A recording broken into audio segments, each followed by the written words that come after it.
तो हेलो दोस्तों, आज हम लोग जानेंगे इस वीडियो में जो हमारे उत्तर प्रदेश राजस्व संहिता की जो धारा 56 है वो क्या कहती है। धारा 56 है वो क्या कहती है। उत्तर प्रदेश राजस्व संहिता 2006 की जो धारा 56 है वो क्या कहती है। 56 क्या कहती है। 56 कहती है वृक्षों पर अधिकार। क्या कहती है? वृक्षों पर अधिकार। कौन से वृक्ष, कैसा वृक्ष, किस जमीन में लगी हुई वृक्ष, किस जमीन में उगी हुई वृक्ष, ठीक है। ये सारी चीजें इस धारा में हम लोग जानेंगे, ठीक है। कौन सी वृक्ष पे किसका अधिकार होता है और कौन सी भूमि पर वृक्ष लगा है तो किसका अधिकार होता है, इस धारा में हम लोग जानेंगे। और इस वीडियो के एंड तक आप बने रहिएगा, स्किप मत करिएगा, पूरी जानकारी लेकर के ही जाइएगा, ठीक है। चलिए हम लोग जानते हैं इस संहिता का जो, इस धारा का जो उपधारा 1 है, सब सेक्शन 1 है, वो कहता है किसी जोत या बाग, कोई भी जोत या बाग में विद्यमान समस्त वृक्षों को इस संहिता के उपबंधों या तत्समय प्रवृत्त किसी विधि के अधीन, किसी विधि के अधीन ऐसा व्यक्ति समझा जाएगा जो ऐसी जोत या बाग का धारण करता है, ठीक है।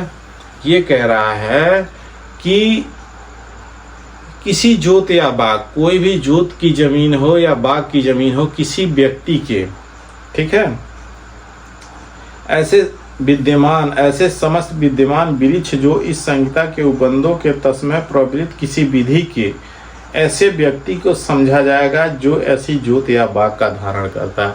ऐसे व्यक्ति को समझा जाएगा, यानी ऐसे व्यक्ति को कहा जाएगा कि ये जो वृक्ष है, बाग है, इस व्यक्ति की है कि जो उसके हित में है, जो उस व्यक्ति के नाम से वह भूमि है, जोत में है, जो जिस भूमि पर वृक्ष उगे हुए हैं वह उस व्यक्ति के नाम से है।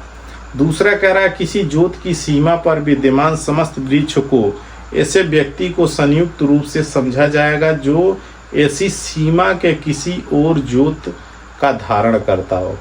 यानी कोई दो भूमि की बाउंड्री है, दो ऐसे भूमि की बाउंड्री है, कह रहा है किन्हीं जोत की सीमा, किन्हीं दो जोत की सीमा पर विद्यमान समस्त वृक्ष को ऐसे व्यक्ति का संयुक्त रूप से समझा जाएगा जो ऐसी सीमा के किसी और जोत को धारण करती है।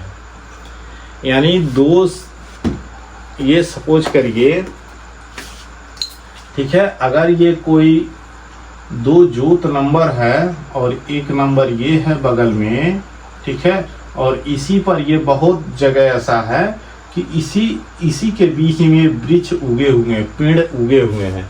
तो जो पेड़ उगे हुए हैं, सब सेक्शन 2 इसका यही कह रहा है कि इन दोनों, ठीक ना, जोत के बीच में अगर कोई वृक्ष उगा हुआ है तो वह वृक्ष ऐसा समझा जाएगा, चाहे इस छोर पे हो चाहे इस छोर पे, वह वृक्ष या बीच में हो, वह वृक्ष इन दोनों व्यक्ति का समझा जाएगा कि ये जो वृक्ष उगे हुए हैं, सीमा पर उगे हुए हैं, ठीक है, मेढ़ों पर, वह दोनों व्यक्ति के, ठीक है। ये यही कहता है। आइए अगला देखते हैं। तीसरा कह रहा है कि सब सेक्शन 3 कह रहा है कि किसी व्यक्ति से संबंधित या उसके द्वारा, कोई भी व्यक्ति है उससे संबंधित या उसके द्वारा धारित आबादी या किसी दखल न की हुई भूमि, कोई आबादी की भूमि है, किसी ऐसे व्यक्ति द्वारा, कोई ऐसी आबादी की भूमि है जिसमें किसी व्यक्ति के द्वारा उसमें निवास किया जा रहा है या उस व्यक्ति के हित में है, कब्जे में है वो आबादी की जमीन, ठीक है। किसी की दूसरे की उसमें दखल नहीं है।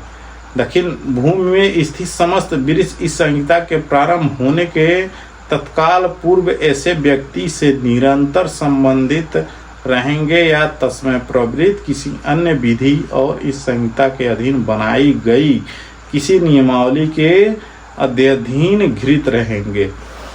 ठीक है, तो ये कह रहा है कि अगर किसी कोई भी आबादी की भूमि है, अगर उसमें किसी व्यक्ति के द्वारा अन्य व्यक्ति के द्वारा दखल नहीं किया जा रहा है और कोई नियमावली बनी हुई है, ठीक है, कोई नियमावली ऐसी बनाई गई है, उसी के ग्राउंड एरिया में वह जो वृक्ष होंगे उस व्यक्ति के माने जाएंगे, किसी अन्य के नहीं वो समझे जाएंगे। ठीक है,